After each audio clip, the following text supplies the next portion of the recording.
Hello friends, welcome to visual learning. जैसा कि आप जान रहे हैं कि हम सीख रहे हैं मैथ्स के कॉन्सेप्ट, वो भी चैप्टर वाइज और टॉपिक वाइज। इसके पहले दो कॉन्सेप्ट बहुत अच्छे से सीखा गया है, उससे रिलेटेड क्वेश्चन भी मैंने आपको करा रखा है।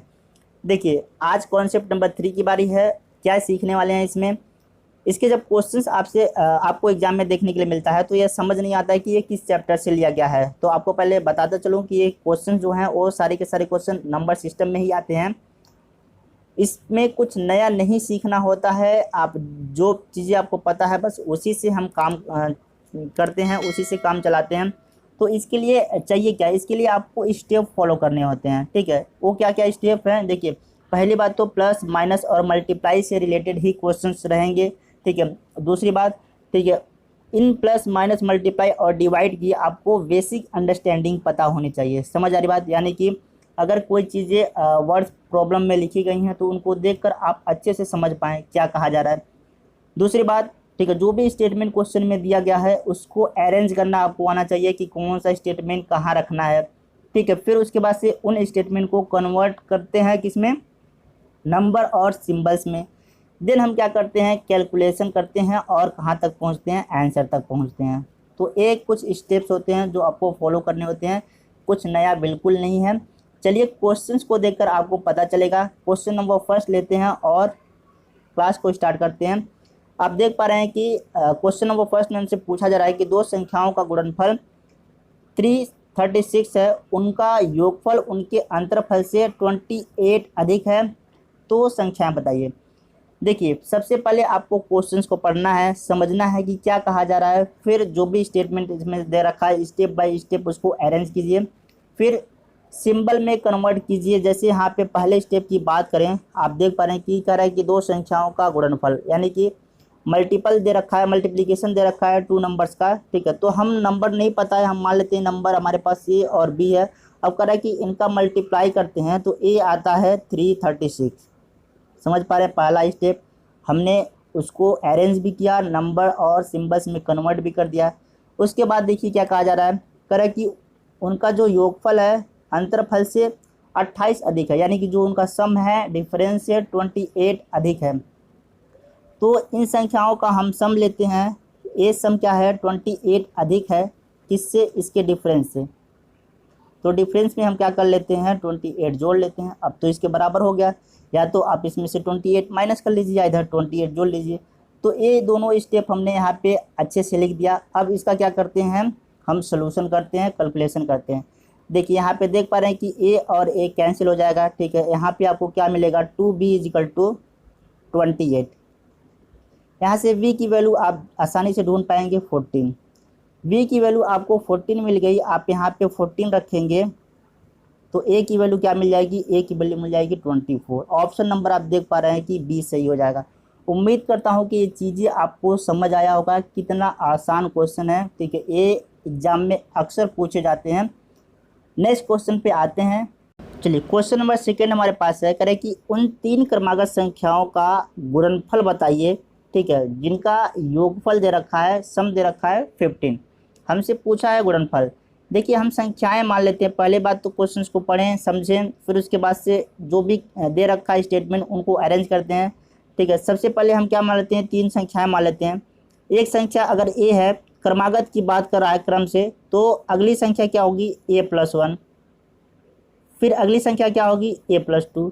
ये हमारे पास तीन संख्याएं मिल गई। कह रहा है कि इनका जो योग दे रखा है ना, इनको जोड़ने पे 15 आता है, तो जोड़ लेते हैं भाई।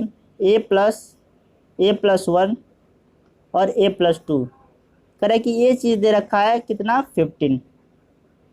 अब देख पा रहे हैं कि कितने a हैं? 3 a हैं, तो 3a हो जाएगा, और 2 और 1 3, इधर है 15।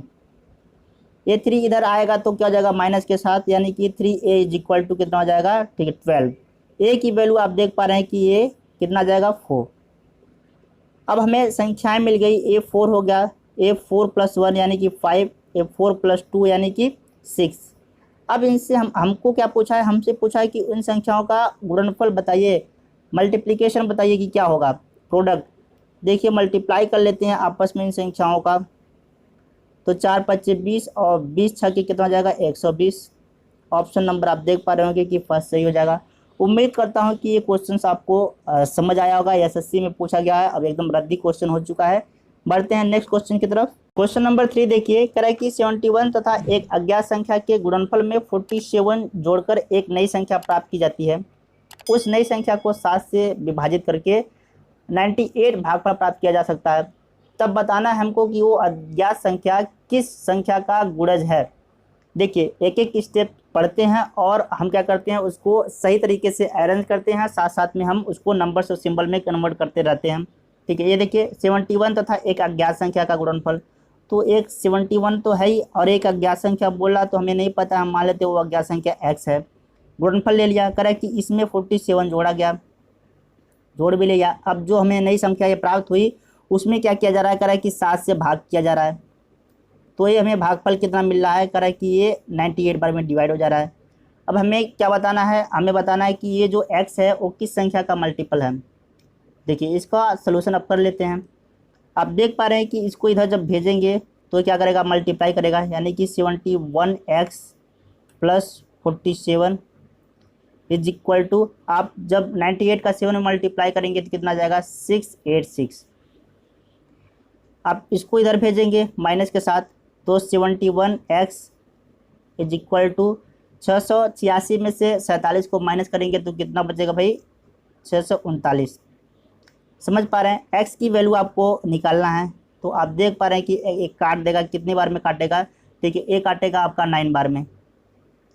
ठीक है, 9 करने 9 और 9 7 63। ठीक है, यहाँ पे x की वैल्यू क्या जाएगी, 9।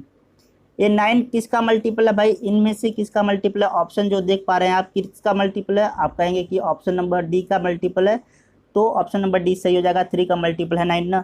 उम्मीद करता हूँ कि ये क्वेश्चन आपको समझ आएगा, इतना आसान क्वेश्चन था। चलिए बढ़ते हैं नेक्स्ट क्वेश्चन की तरफ। चलिए क्वेश्चन नंबर 4 हमारे पास है, यदि दो संख्याओं के योग को उन संख्याओं से अलग अलग गुणा की जाए तो गुणनफल हमें क्या मिलता है, 247 और 114 मिलता है। तो हमसे पूछा जा रहा है कि उन संख्याओं का योगफल कितना होगा। देखिए संख्याएं हमें नहीं पता है, हम मान लेते हैं संख्याएं क्या है, a और b।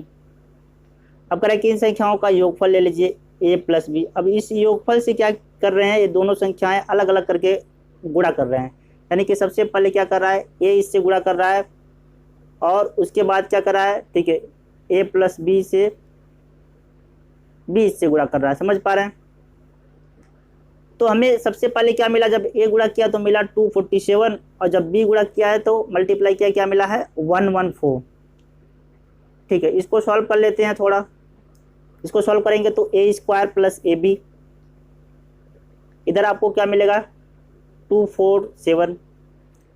इधर सॉल्व करेंगे तो A B plus B square, means आप लिख सकते हैं इसको B square plus A B is equal to 114। दोनों इक्वेशन को आप जोड़ लीजिए। ठीक है, B square plus A B is equal to 114। आप जोड़ेंगे क्या पाएंगे भाई, ठीक है, आप देख पा रहे हैं कि यहाँ मिलेगा A square plus B square और एक ए बी यहाँ पर और एक ए बी यहाँ पे, कितना ए बी हो गया, 2ab। इधर आप बताइए 247 और 114 कितना होता है, 361। ठीक है, इस चीज़ को देखिए आप, ये चीज़ आपको क्या नज़र आ रहा है, A square plus B square plus 2ab, यानी कि ये ए प्लस बी का होल स्क्वायर दे रखा है। समझ आ रही बात। और इधर क्या मिलेगा आपको 261। तो a प्लस बी आपसे पूछा है दोनों संख्याओं का योग, आप बताइए कितना होगा। ठीक है, इसका आपको स्क्वायर रूट निकालना है, कितना होगा, आप जानते हैं कि 361 किसका स्क्वायर रूट है, 19 का। ऑप्शन नंबर यहाँ पे देख पा रहे हैं कि फर्स्ट सही हो जाएगा।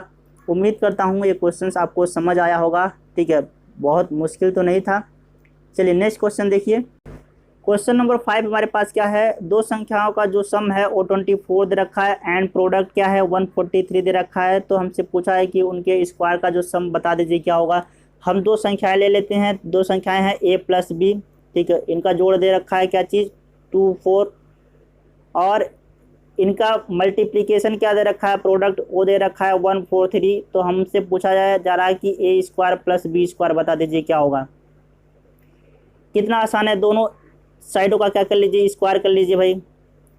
तो आपको यहाँ से क्या मिलेगा, A square plus B square plus 2ab। और 24 का स्क्वायर क्या होता है, 24 का स्क्वायर आपका होता है 576। समझ पा रहे हैं, ठीक है। आप देख पा रहे हैं कि ए बी की वैल्यू आपको पता है यहाँ पे, ठीक है। तो A square plus B square plus 2 multiply 143 is equal to 576, ठीक है। तो A square plus B square क्या हो जाएगा, इसका मल्टीप्लाई करेंगे तो कितना आ जाएगा भाई, इसका मल्टीप्लाई आ जाएगा आपका, ठीक है, 286। समझ पा रहे हैं, यानी कि ये चीज़ क्या लिखा है, 286 लिखा है। 286 जब इधर आएगा तो माइनस हो जाएगा, ठीक है। तो आपको क्या मिलेगा, 576 में से आप 286 माइनस कर लीजिए, क्या मिलेगा, 290। 6 में से 6 गया 0, ठीक है। यहाँ पे 17 में से 8 गया 9, और यहाँ पे 4 में से 2 गया 2, ठीक है। यही चीज़ हमसे पूछा था 290। ऑप्शन नंबर कौन सा है, ऑप्शन नंबर सी सही हो जाएगा। आसान क्वेश्चन था। नेक्स्ट क्वेश्चन चलते हैं। क्वेश्चन नंबर 6 हमारे पास है, दो शून्येतर संख्याएं ऐसी हैं कि उनका अंतर, उनका योगफल, उनका गुणनफल 1:5:36 के रेशियो में है। तो हमें बताना है उन संख्याओं का योगफल क्या होगा, सम क्या होगा। देखिए, शून्येतर मतलब होता है जो शून्य ना हो, यानी कि पॉजिटिव नंबर की बात हो रहा है कि अगर हम संख्या मान लेते हैं ए और बी है, तो कह रहा है कि इनका जो डिफरेंस है ए माइनस बी, और इनका जो सम है ए प्लस बी, और इनका जो प्रोडक्ट है ए इंटू बी। ये रेशियो में दे रखा है, इनका रेशियो लिया गया है, तो ये रेशियो आया है कितना, 1:5:36। यहाँ तक बात सबको समझ आ रही भाई। अब देख पा रहे हैं कि रेशियो को आप जानते हैं कि फ्रैक्शन में लिख सकते हैं। इस चीज़ को आप क्या लिख सकते हैं, ए माइनस बी अपॉन ए प्लस बी। ए किसके इक्वल होगा, इसके इक्वल होगा, यानी कि ये होगा 1/5 के। आप क्रॉस मल्टीप्लाई करेंगे तो क्या मिलेगा आपको, 5a minus 5b is equal to a plus B. यहाँ से देख पा रहे हैं कि आपको a को इधर बुला लीजिए, इस वाले चीज़ को इधर भेज दीजिए, तो आपको 4a is equal to 6b मिलेगा, ठीक है। अब यहाँ पे b को इधर बुला लीजिए, 4 को इधर भेज दीजिए, तो आप क्या पाएंगे, आप पाएंगे a upon B is equal to 6/4। 2 से काटेंगे, 2 3 जा 2 4 जा, यानी कि a अपॉन जो b आया या a रेशियो b आया वो कितना आया, ठीक है, वो आया 3:2। अगर हम नंबर की बात करें, आप जानते हैं कि रेशियो कब बनता है, जब हम कॉमन फैक्टर को रिमूव कर देते हैं, हटा देते हैं तब। यानी कि a की वैल्यू आप क्या लिख सकते हैं, a की वैल्यू लिख सकते हैं 3x, और v की वैल्यू क्या लिख सकते हैं, v की वैल्यू लिख सकते हैं 2x। x क्या है, x वह कॉमन फैक्टर है जो रेशियो बनाते समय हटाया गया था। समझ पा रहे हैं, इसमें शामिल करती मल्टीप्लाई करती हुई हमें एक्चुअल वैल्यू मिल गई। अब देखिए आगे के स्टेप क्या करेंगे। अब हमें दे रखा था क्या चीज़, अब हमें सेकेंड स्टेप क्या दे रखा था, ये चीज़ देखिए। अगर हम इन दोनों का रेशियो आपस में ले ले तो क्या हमें मिलेगा, यानी कि a प्लस बी अपॉन, आप क्या लिख सकते हैं, a इंटू बी। ये कह रहा है कि 5/36 के बराबर होगा भाई। समझ आ रही बात, यहाँ से देखिए 5/36। अब ए की जगह पे आप क्या लिख सकते हैं, ए की जगह पे आप लिख सकते हैं 3x, अब प्लस बी की जगह पे 2x अपॉन, यहाँ पे नीचे क्या लिखेंगे, ठीक है, a इंटू बी, यानी कि 3x इंटू 2x क्या हो जाएगा, 6x² इज इक्वल टू क्या आ जाएगा, 5/36। यहाँ पे ऊपर क्या मिलेगा आपको, 5x। इस चीज़ को हम रफ करके लिख सकते हैं 5x। आप देख पा रहे हैं यहाँ से एक x से एक x कट जाएगा, ठीक है। अब क्या कर लीजिए, क्रॉस मल्टीप्लाई आपस में कर लीजिए, ठीक है। तो आपको मिलेगा 6x multiply 5 is equal to 36 multiply 5। 5 से 5 कट गया और 6 से 6 बार में x की क्या वैल्यू मिली, x की वैल्यू मिली 6, ठीक है। अब आप देख पा रहे हैं कि इस चीज़ में रख दीजिए, ठीक है। यहाँ पे रखेंगे तो क्या आपको मिलेगा, ठीक है। यहाँ पे 6 रखेंगे तो आप क्या मिलेगा 18, और यहाँ पे रखेंगे तो क्या मिलेगा, ठीक है 12। अब ए और बी का जो सम हमसे पूछा है यानी कि ए प्लस बी, 12 और 18 को जोड़ेंगे तो क्या मिलेगा 30। ऑप्शन नंबर देख पाइए भाई यहाँ पे क्या है 30 है कहीं है जी, बिल्कुल ऑप्शन नंबर डी सही हो जाएगा। उम्मीद करता हूँ एक क्वेश्चन आपको समझ आया होगा, बहुत आराम से बताया गया है। चलिए नेक्स्ट क्वेश्चन पे आते हैं। देखिए क्वेश्चन नंबर 7 हमारे पास है, करें कि 3 पॉजिटिव नंबर्स हैं, फर्स्ट और सेकेंड का प्रोडक्ट 42 और सेकेंड थर्ड का प्रोडक्ट 56, थर्ड और फर्स्ट का प्रोडक्ट 48 है। तो हमसे थर्ड वाला नंबर पूछा है। देखिए हम नंबर मान लेते हैं कि हमारे पास क्या है ए बी सी, ये 3 हमारे पास पॉजिटिव नंबर्स हैं। अब कह रहा है कि जो फर्स्ट और सेकेंड का प्रोडक्ट है वो कितना है, वो 42 दे रखा है। सेकेंड और थर्ड का जो प्रोडक्ट है वो कितना दे रखा है 56 दे रखा है। और थर्ड और फर्स्ट का प्रोडक्ट वो कितना दे रखा है, वो कह रहा है कि 48 है। हमसे थर्ड वाला नंबर सी वाला पूछा है कि ये कौन सा नंबर होगा। देखिए क्या करते हैं, अगर इन दोनों को डिवाइड करते हैं, ठीक है, पहले वाले को दूसरे वाले से डिवाइड करते हैं तो यहाँ से देख पा रहे हैं कि बी से बी कैंसिल हो जाएगा। ए अपॉन सी क्या मिलेगा आपको, ए अपॉन सी मिलेगा 42 अपॉन 56। समझ पा रहे हैं। यहाँ से अगर आप ए निकालना चाहें तो यहाँ से ए इज इक्वल टू क्या आ जाएगा, ठीक है, यहाँ से आपको ए मिलेगा 42 अपॉन 56। समझ पा रहे हैं। इसकी वैल्यू आप इसमें रख दीजिए। तो सी यहाँ पे ऑलरेडी है और ए की जगह पे आप क्या लिखेंगे 42 अपॉन 56 इज इक्वल टू 48। यहाँ पे देख पा रहे हैं कि क्या हो जाएगा, ये हो जाएगा सी स्क्वायर, ठीक, C square is equal to A cross multiply करेगा तो इधर जाएगा 48 मल्टीप्लाई 56 और अपॉन में क्या हो जाएगा ए डिवाइड में आ जाएगा 42। अब काट पीट को इसको छोटा कर लीजिए, 6 से काटिए, 6 7 जा, 6 8 जा, 7 8 जा। आप देख पा रहे हैं कि सी स्क्वायर क्या हो जाएगा, सी स्क्वायर आया, सी स्क्वायर की वैल्यू क्या आ जाएगी 64, तो सी की वैल्यू क्या मिलेगी 8। ऑप्शन नंबर यहाँ पे डी सही हो जाएगा। उम्मीद करता हूँ ये क्वेश्चन आपको समझ आया होगा, कैलकुलेशन थोड़ा फास्ट हुआ है। क्वेश्चन नंबर 8 हमारे पास है, क्रमागत अभाज्य संख्याएं जो कि आरोही क्रम में हैं, आरोही मतलब बढ़ते हुए क्रम में हैं, उनमें पहली 3 का जो गुणनफल दे रखा है वो 385 और अंतिम 3 का जो गुणनफल दे रखा है वो दे रखा है 1001। हमसे पूछा है सबसे बड़ी अभाज्य संख्या क्या होगी। देखिए हम मान लेते हैं कि जो हमारे पास जो अभाज्य संख्याएं हैं 4, वो क्या है ए बी सी डी, जो कि क्या है बढ़ते हुए क्रम में है। समझ पा रहे हैं। सबसे बड़ी क्या है हमारे पास डी है। अब कह रहा है कि जो स्टार्टिंग के जो 3 है ना, ठीक है, ए बी सी, ठीक है, इसका प्रोडक्ट दे रखा है ए बी सी, ये कह रहा है कि 385 है। और जो लास्ट के 3 हैं हमारे पास, ठीक है, उनका प्रोडक्ट यानी कि बी सी डी ये प्रोडक्ट दे रहा है 001। देखिए अब अगर मैं आपसे कहूँ कि इस वाले लेफ्ट हैंड साइड में जो एलसीएम आपको निकालना हो, सॉरी एचसीएफ निकालना हो, तो क्या एचसीएफ हो जाएगा b इंटू सी, इसमें भी है और b इंटू सी इसमें भी है, यानी कि दोनों में कॉमन क्या है b इंटू सी। अब इन दोनों के प्रोडक्ट जो आए हैं इनमें भी b इंटू सी कॉमन होगा। समझ पा रहे हैं। यानी कि अगर एचसीएफ की बात करें, ठीक है, एचसीएफ आप निकाल सकते हैं, तो एचसीएफ आपको निकलेगा यहाँ पे b इंटू सी। और इधर की एचसीएफ की बात करें तो आप इस चीज़ को क्या लिख सकते हैं, इस चीज़ को लिख सकते हैं, ठीक है, 11 मल्टीप्लाई 7 मल्टीप्लाई 5 लिख सकते हैं कि नहीं लिख सकते हैं, बिल्कुल लिख सकते हैं। इस चीज़ को आप क्या लिख सकते हैं, ठीक है, इस चीज़ को लिख सकते हैं 11 मल्टीप्लाई 7 मल्टीप्लाई 13। इसमें आपको क्या कॉमन दिख रहा है, इसमें आपको कॉमन दिख रहा है, ठीक है, 11 मल्टीप्लाई 7, यानी कि b इंटू सी की जो वैल्यू हो गई वो 11 मल्टीप्लाई सी हो गई, 7 हो गई, यानी कि आपको क्या मिला 77। b इंटू सी क्या मिला 77।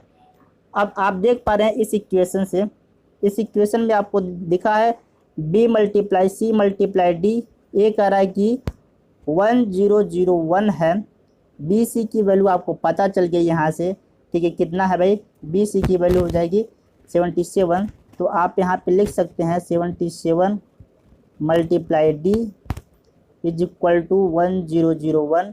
ठीक है, एक कितनी बार में इसको काटेगा, ठीक है, 13 बार में आप इसको डिवाइड कर सकता है। डी की वैल्यू क्या आ जाएगी 13। सबसे बड़ी जो अभाज्य संख्या वो क्या हो गई 13। ऑप्शन नंबर बी सही हो जाएगा। उम्मीद करता हूँ ये क्वेश्चन आपको समझ आया होगा। नेक्स्ट क्वेश्चन देखते हैं। क्वेश्चन नंबर 9 देखिए, कह रहा है कि दो संख्याओं का योगफल दे रखा है 16 और गुणनफल दे रखा है 55। उनके व्युत्क्रमों का योग पूछा हम। देखिए इतना आसान क्वेश्चन है, ठीक है। दो संख्याएं हम मान लेते हैं ए और बी, इनका योगफल हमारे हमको दे रखा है, ठीक है 16, और इनका प्रोडक्ट दे रखा है ए इंटू बी, दे रखा है क्या चीज़ 55। हमसे पूछा है इनके व्युत्क्रमों का। संख्याएं क्या क्या थी ए और बी, तो व्युत्क्रम क्या हो जाएगा ए और बी का जो व्युत्क्रम हो जाएगा, ए का व्युत्क्रम हो जाएगा 1/a और बी का व्युत्क्रम हो जाएगा 1/b। समझ पा रहे हैं, ठीक है। अब इनका योगफल हमसे पूछा था, व्युत्क्रमों का योग देख पा रहे हैं, ठीक है। अब इसको सॉल्व कर लीजिए। देखिए आप क्या निकालेंगे यहाँ पे b प्लस ए अपॉन क्या आ जाएगा A B. A plus B या बी प्लस ए एक ही बात है, यानी कि क्या आ जाएगा 16/55। ए बी की वैल्यू यहाँ पे देख पा रहे हैं 5 नहीं 55। ये हमसे पूछा था, हमारे पास ये आंसर हो गया। ऑप्शन नंबर कौन सा सही है, ठीक है ऑप्शन नंबर डी सही हो जाएगा। कितना आसान क्वेश्चन है। उम्मीद करता हूँ ये क्वेश्चन आपको अच्छे से समझ आया होगा। नेक्स्ट क्वेश्चन देखिए। क्वेश्चन नंबर 10 देखिए, कह रहा है कि दो संख्याओं का सम और प्रोडक्ट 11 और 18 दे रखा है। हमसे एडिटिव इनवर्स का सम पूछा है। देखिए सिमिलर क्वेश्चन 9 वाला ही है, बस डिजिट चेंज किया। यहाँ पे 16 और 55 दे रखा है, तो यहाँ पे क्या दे रखा है 11 और 18। एग्जैक्ट क्वेश्चन है। देख पा रहे हैं कि ये रिपीटेड क्वेश्चन है, मतलब ये एसएससी ने पूछ रखा है, तो यहाँ पे रेलवे ने पूछ रखा है। समझ आ रही बात। चलिए नेक्स्ट क्वेश्चन देखिए। अब इस क्वेश्चन का देखते ही आप आंसर टिक कर पाएंगे 11/18। उम्मीद करता हूँ ये क्वेश्चंस आप मतलब बहुत ही कम टाइम में करेंगे इसको। चलिए नेक्स्ट क्वेश्चन देखिए। 11 नंबर क्वेश्चन, दो संख्याओं का सम और प्रोडक्ट। देखिए सेम क्वेश्चन अगेन एक बार फिर वही आया। यहाँ पर भी डिजिट चेंज किया है, 12 और 35 लिख रखा है। देख पा रहे हैं कि कितनी बार एक क्वेश्चन रिपीट हो रहा है। एसएससी ने यहाँ पे 2002 में पूछ रखा है, यहाँ पे 2009 में पूछ रखा है, रेलवे ने यहाँ पे 2001 में पूछ रखा है। तो इस टाइप के क्वेश्चंस देख रहे हैं कितने हर एक एग्जाम में पूछे जा रहे हैं। चलिए अब आपको करना क्या है, करना है आपको यहाँ पे टेलीग्राम पे जाना है, सर्च करना है विजुअल लर्निंग, ये चैनल मिल जाएगा, आपको ज्वाइन कर लेना है। सारी पीडीएफ आपको यहाँ पे अपलोड कर दी जाएगी। इसके अलावा प्रैक्टिस के लिए कुछ क्वेश्चन भी आपको मिलेगा। और आपको करना क्या है, यहाँ पे फेसबुक और इंस्टा पे फॉलो करना है, अपने क्वेश्चंस भेजने हैं, सुझाव देने हैं, आपकी जो भी शिकायतें हैं वो भी बता सकते हैं यहाँ पे। और यहाँ पे चैनल को सब्सक्राइब जरूर करके जाना है। बस आज के लिए इतने ही रहने देते हैं। देखिए इसके अलावा आपको करना क्या है, ये सारे क्वेश्चंस आपको यहाँ पे टेलीग्राम पे मिलेगा, ठीक है। तो प्रैक्टिस के लिए सारे क्वेश्चन हैं, आपको ज़रूर यहाँ पे ज्वाइन करना है टेलीग्राम को, सारे पीडीएफ आपको मिल जाएगा। तो आशा करता हूँ कि आज का जो क्लास है काफ़ी अच्छा लगा होगा आपको, ठीक है। अगर आपको पसंद आया है तो आप कमेंट करना ना भूलें। मिलते हैं किसी नेक्स्ट वीडियो में और नए कॉन्सेप्ट के साथ। तब तक के लिए okay, bye bye, take care. जय हिंद, जय भारत, जय मातृभूमि।